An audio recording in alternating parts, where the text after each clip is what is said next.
Assalamualaikum warahmatullahi wabarakatuh.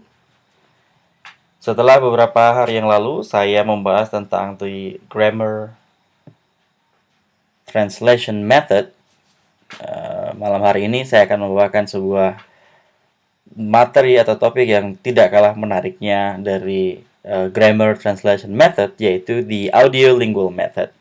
Nama saya masih sama, belum ada perubahan, Dion Ginanto. Audiolingual method itu berbeda halnya dengan the grammar translation method. Itu di sini kita lebih ke speaking dan listening, lebih kepada oral based approach. Jadi lebih mengajari siswa itu supaya mahir dalam berbicara dan mendengarkan. Nah, oleh karenanya kita juga melatih siswa itu dalam memahami konteks bahasanya di situ. Baik itu konteks secara gramatikal atau konteks secara budayanya nanti juga dipelajari, tetapi melalui metode modeling dari gurunya maupun dari rekaman, ya. Kemudian di sini kita lebih ke mengarah kepada pendekatan behaviorisme atau behaviorism by Skinner. Uh, Salah satunya adalah ketika siswa berhasil melakukan suatu hal dengan baik, kita memberikan pujian.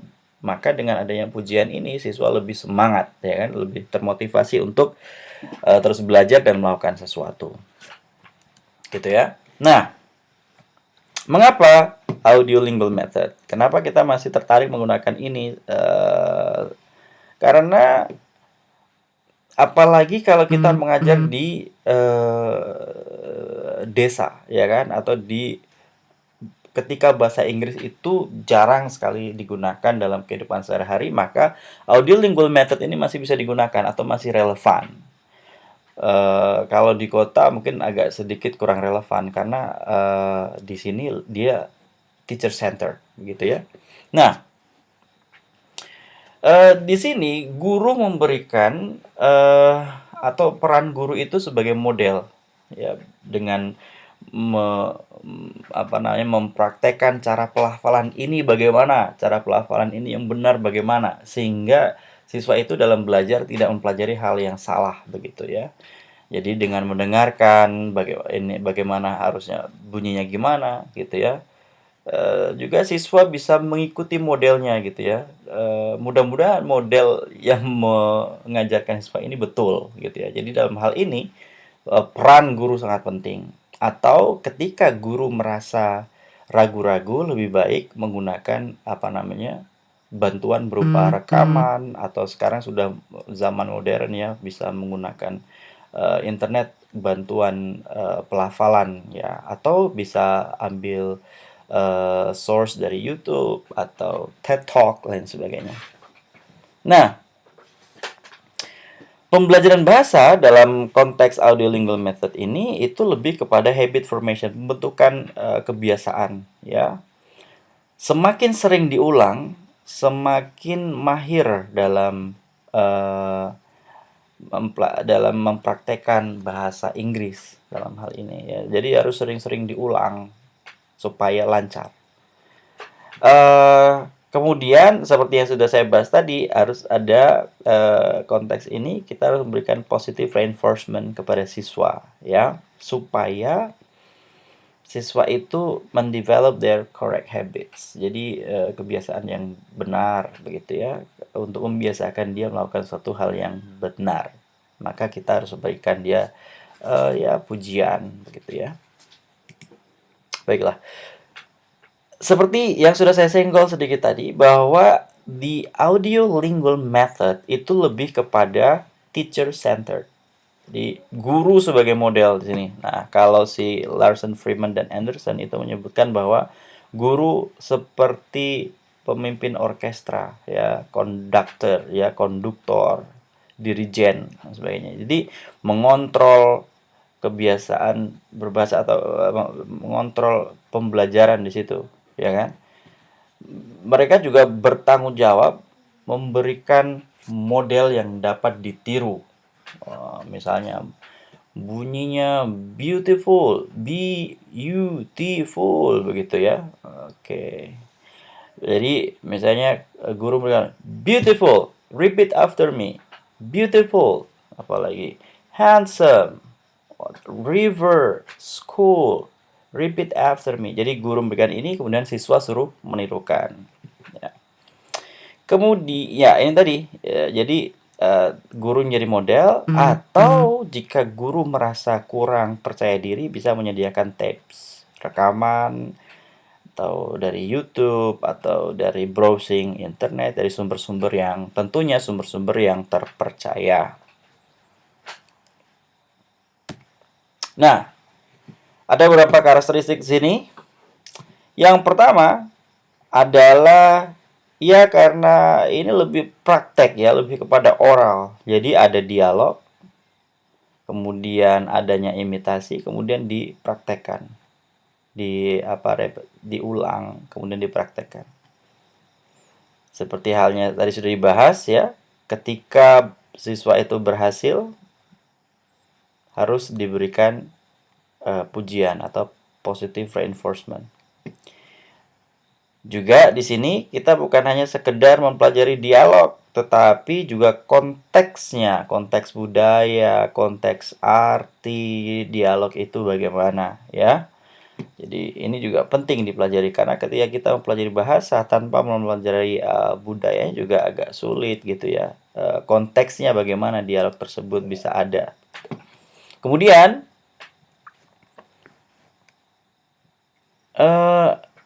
student reading and written work itu berdasarkan daripada pekerjaan yang sudah dikerjakan sebelumnya. Jadi harus ada kaitannya begitu ya. Sehingga apa yang dipelajari itu ada ongoing, ada kelanjutannya gitu ya.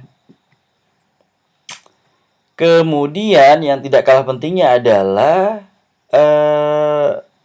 ketika kita mempelajari dialog, kita juga akan membahas tentang kosakata baru dan juga structural patterns. Jadi belajar kosakata, belajar tenses, belajar grammar melalui dialog. Oke.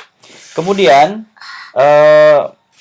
teknik-teknik apa saja yang bisa kita terapkan dalam metode pengajaran di audiolingual method, yaitu dialogue memorization. Jadi mengingat ketika ada dialog kita ada dialog ya, guru membacakan contoh dialog itu menjadi model bagaimana cara membacakan yang benar. Kemudian siswa mengulangi, kemudian siswa mengingat, kemudian praktek. Ya, tentu ini sering sekali ya dipraktekkan dari SD hingga SMA. Kemudian, nah ini cukup menarik ini. Ada backward build up drill. Jadi kita repeat after me. Misalnya supermarket, supermarket, the supermarket, the supermarket, to the supermarket, to the supermarket, went to the supermarket, went to the supermarket, and finally akan terbentuk suatu kalimat yang utuh. I went to the supermarket. Nah, tentunya ini kita suruh modeling begitu ya. Siswa suruh mengulang supermarket, the supermarket, to the supermarket, went to the supermarket, and I went to the supermarket. Jadi itu adalah backward build up drill. Jadi membuat kalimat tetapi dari ujungnya, dari pangkalnya. Teknik selanjutnya adalah single slot substitution drill, yaitu latihan yang di ujungnya ini kita ganti atau siswa boleh mengganti sesuai selera. Ini ada contoh kalimat misalnya I went to the supermarket. Kemudian kita suruh siswa untuk berubah apa misalnya I went to the zoo for example. I went to the airport. I went to the museum atau I went to the mall. Jadi Tentunya dengan berlatih seperti ini, siswa juga akan terlatih dalam memperoleh kosakata baru di teknik single slot substitution drill.